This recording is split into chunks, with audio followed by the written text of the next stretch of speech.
everyone. My first thought is how amazingly heartwarming it is to hear so many people so enthused about philosophy in schools and to speak so eloquently about the value of philosophy in schools. It's something Amelia and I at SAPERE have been working on for many years to articulate the value of philosophy and philosophy for children, but also to be working in a field where quite a lot of research has been done so far on philosophy for children. I think that the case for philosophy in schools is pretty much made. The value of philosophy for young people is increasingly well evidenced. Research into the outcomes of SAPERE's work has shown very clearly that philosophy improves literacy and numeracy, as we've heard. It's demonstrated that philosophy has positive effects on relationships, in developing voice. And it's established that philosophy helps with confidence and well-being and self-esteem. It seems to me that philosophy is demonstrably of value in the formation of the critical and collaborative thinking needed for citizenship. So, the why do philosophy with young people? Why bring philosophy into schools? Why try to spread philosophy across as a national offer into education? Is, I think, being well established. So, Amelia and I are going to speak to the how, because SAPERE has a long history of trying to bring philosophy into schools and trying to bring philosophy to more people, more and better philosophy to more and more children with the aim of going national. And in trying to do that, SAPERE, like all the other organisations, has had to face two key challenges. And two key challenges that need to be met and need to be overcome and need to be addressed again and again and again. And the first key challenge, I think, is organisational.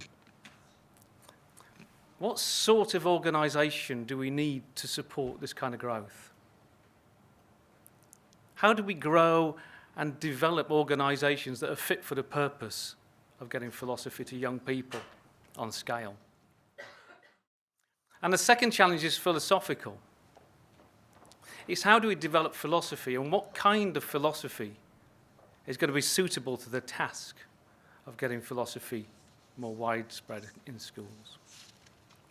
So with those two challenges and to share some insights into the organisational challenges, I'm going to hand over to Amelia.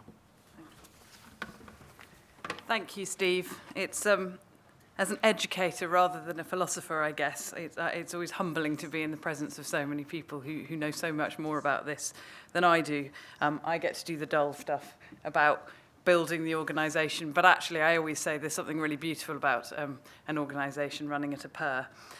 So we're the national charity that supports philosophy for children, and we're sort of looking, or have been looking over the last few years, at how we scale up and how we ensure rigour. How do we make sure that if we are enabling more children, and these numbers are beginning, I hope, to speak for themselves, nearly 250,000 children beginning philosophy P4C over the last 3 years, although of course there are many more who are in schools where it is already established. How do we make sure that what they're doing is of high enough quality? How do we make sure that it's not just something that we train the teachers in and then it dissipates and disappears? So it's really important for us to think about how the organisation can kind of manage those things. I will talk briefly later on about our awards as well. We all know schools love awards, and they like to get gold and stick the logos on the bottom of their letterheads. But actually, there is something really important about using it as a way of reflecting on the work that you're doing and how you can progress yourself. So, how do we get here? Well, the three things that I'm going to briefly talk about, because I think you'll be more interested in what Steve has to say, is to talk about capacity, because obviously if we want to train, we want to make a philosophical nation, we need to be able to have capacity, and we've got a network now of over 65 trainers across the UK. So that's really important that we have methods and ways of making sure that we can see what's going on, understanding the schools that we're working in, and over the last couple of years we've actually invested in infrastructure that allows us to do that. For example, we now know that 63% of the work that we do is in schools where there is an above average level of free school meals, which is good because that's our mission, to work particularly in schools in areas of disadvantage. So it's good to be able to say that that is in fact what we're doing. I'd like to see that number going up. And we obviously need to have that network of trainers, and we need to be able to make sure that we're reaching into, say, for example, multi-academy trusts, where there's 1 or 2 schools who might be doing P4C and finding it successful. Can we go to those mats, and can we talk to them about what philosophy could do for their children? We also are aiming to embed high quality and sustainable P4C. And I think, having been a teacher, having been a secondary teacher, we're always wary, aren't we, of things that are, oh, just do this initiative. Well, P4C and philosophy in schools and has been around for 25 plus years. It's not an initiative, it's not a flash in the pan. We want people to see that it's something that can transform their teaching, transform their children's experience of school, transform the whole school culture. And so that's really important to us. And that's where the awards come in. We have 17 schools now at our gold level. We anticipate about another 20 joining the ranks this year. And it is pretty rigorous. And it's both formative and summative for those of you who are embroiled in assessment. You know, formative assessment is a very good thing. It's self-auditing. You're looking at how deeply are the children thinking? How are they able to do critical thinking? Do they understand what that is? How philosophical are the questions that they're generating? How much engagement from the teachers, from the parents, from the governing board is there? So it's not just about, have we gone in, done some training, gone off, but actually, is it something that has value and is valued at whole school level? So they're also summative because, as I said, schools do like to get a gold thing and put a press release out to the local newspaper. But that only helps to serve the cause of philosophy, right? Because if other schools are seeing that schools are doing this and getting recognition, then that's also a really important thing. And then quality. When you have a network of 65 and growing trainers, you need to ensure that quality assurance is happening, because our model is that we train teachers to facilitate philosophy for children, and we want to make sure that that's replicated well and that we're keeping that kind of quality up. So we've been doing work around mapping our quality assurance, and looking at how we can do that. And obviously, as you grow, that becomes more difficult to do. So we need to make that manageable as well. And then finally, which goes to the point that the gentleman there in the maroon tie mentioned about kind of just having a European viewpoint or a European approach to philosophy. One of our strategic focuses over the next 3 years is diversity and inclusion. And we're very keen not for it to just be something that we've just got on a bit of paper, that we've actually set ourselves targets, we've made explicit commitments to the ways in which we will do things, because I think that a better organisation is one that reflects on society, but also reflects the society that it's trying to work with and within. So we want to think about who we're listening to, who's representing us, and you know, what kind of organisation do we want to be going forward. So that's something that we've really put some commitment into. And I'm going to hand back to Steve now. Thank you, Amelia.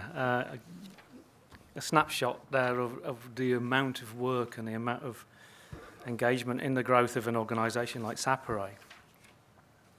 But I want to say, interwoven with that growth and change of an organisation, in building an organisation fit for purpose, SAPERE over decades now has been engaged in developing philosophy. Many of us came from a philosophy background, academic background, and that's how we got into philosophy. But of course, what we found, like all the other providers, is that philosophy into schools and with young children, and particularly we heard about very young children earlier, even down to nursery level, we have to adapt and change philosophy and manage it.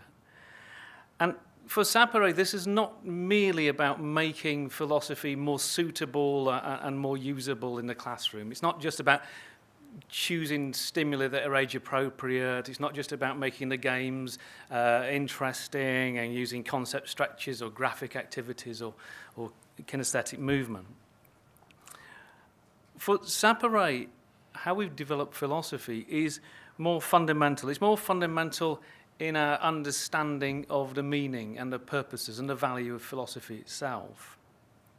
SAPERE has developed a model of a very practical philosophy. It's a philosophy that we judge how philosophical things are and whether it's working on its transformative power, on transforming not only lives but also worlds. Philosophy at SAPERE has to be relevant. What makes it sing is its relevance to the young people and the teachers. So we see philosophy not really as a separate subject or a discipline or something like this. We tend to embrace philosophy as just part of everyday life. We don't really provide children with an initiation into academic traditions. We do very little, relatively little, on introducing classic philosophy to children. What we do is we put on a program for developing social and intellectual philosophical abilities.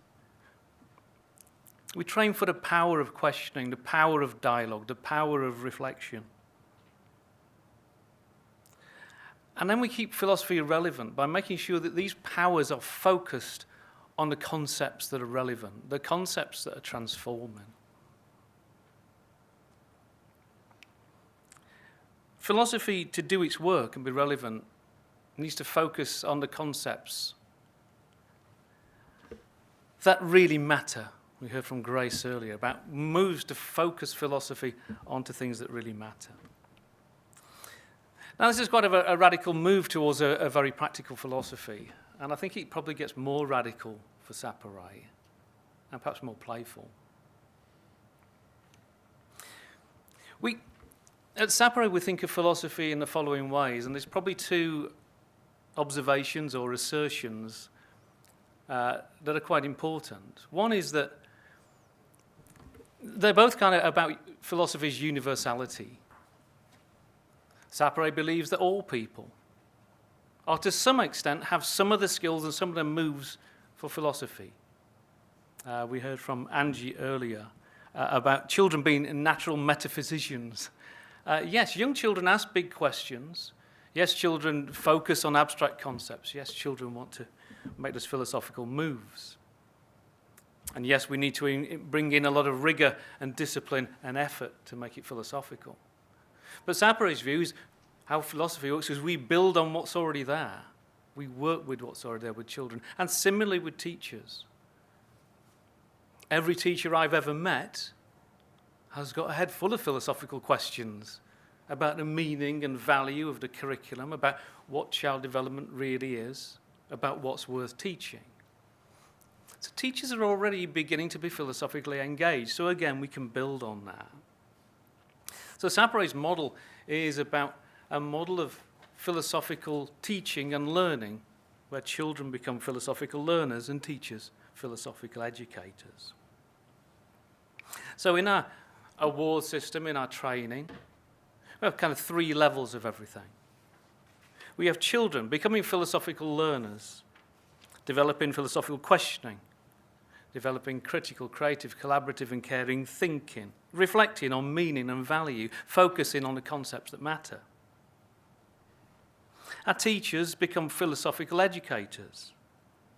They develop the skills of facilitating philosophical dialogue. They teach for the philosophical dimensions of the curriculum, and they reflect philosophically on the aims and values of what they do. And our schools, and this is checked through the awards and encouraged through the awards, schools become sites of philosophical practice, supporting their teacher reflection, supporting the development of a philosophical dimension of the curriculum, developing schools as a philosophical culture. So I guess in summary, SAPERE's philosophy is not so much about teaching and learning philosophy. In fact, it's not simply about teaching children what philosophers do or how to do it. What's been successful over decades for SAPERE in its expansion is a move that says, well, what SAPERE does is it helps children become philosophers and teachers to become philosophers. We're still building and expanding and changing to go forward with that. Well, last thoughts, I'm going to hand back to Amelia. Thank you. So, I know the word instrumental has been bandied about, and we have some reservations about the using philosophy as a tool to develop something, because we also believe that philosophy is satisfying in and of itself as an activity for children, and it is part of an education. I've used this anecdote before, but my daughter's school does P4C, and actually how I came across it. My oldest child, who's about to turn 10, in her reception report, it said, Greta, she is called Greta. We go to the climate strikes and I call for her and everyone turns. Greta is an exemplary thinker, and I thought, oh dear, poor kid, she's peaked and she's 5. But it was an amazing thing to read in a school report, and so actually that's what prompted me to look into P4C. But you know, there is this is how things get funded, this is how things get done in our current climate. So there is a value to getting research evidence. You'll be familiar with the Education Endowment Foundation research in 2015 that found that it improved reading and writing and maths for children. It's not a reading, writing or maths intervention, but that is what it does. Also, alongside that, the Nuffield Foundation funded a study into what they call the non-cognitive benefits. We sort of feel like they are cognitive, but it improved self-reported communication skills, teamwork and resilience. So that was a nice thing to hear. We are due the results of our second randomised control trial probably in the next 12 to 18 months, so we will keep you informed about that. I think, going to Angie's point about the ethics of flourishing, children really love to do P4C, and building on what Peter and Emma were saying about the hospital school, we actually have a project currently running with a pupil referral unit in London where one of the units is a hospital school, and the staff have completely redesigned their curriculum around philosophy because the children come in and out, and it feels like it's a good way to bring the children in. But they are telling us that the children are reporting lower pain post doing philosophy. Now, we've got no sort of hard scientific evidence for that, but that is what the teachers in the hospital school are telling us, that the people who are caring for those often very sick children are saying. So if that were true, that would be incredible. So children love doing that. Teachers love it. We think it's really important to transform the teacher as well, and to transform the whole school. So what next? Obviously, we've talked about our effectiveness trial results coming out. Steve has set up a fantastic SAPERE learning community, which is all about innovation and scholarship. So we welcome contributions from trainers and from teachers who want to think about P4C as a pedagogy, as a practice, and the philosophy that underpins it. We've talked about wanting to do diversity inclusion really well to the best of our ability, but we also want to look at extending our provision in secondaries and early years foundation stage. We know that it happens in both. About 6% of our work is in secondaries, about 1% in early years foundation stage, but we'd like to look at developing specific provision for those. And we're also really keen to collaborate, so please do talk to us, because that's what we're about, right? Thank you.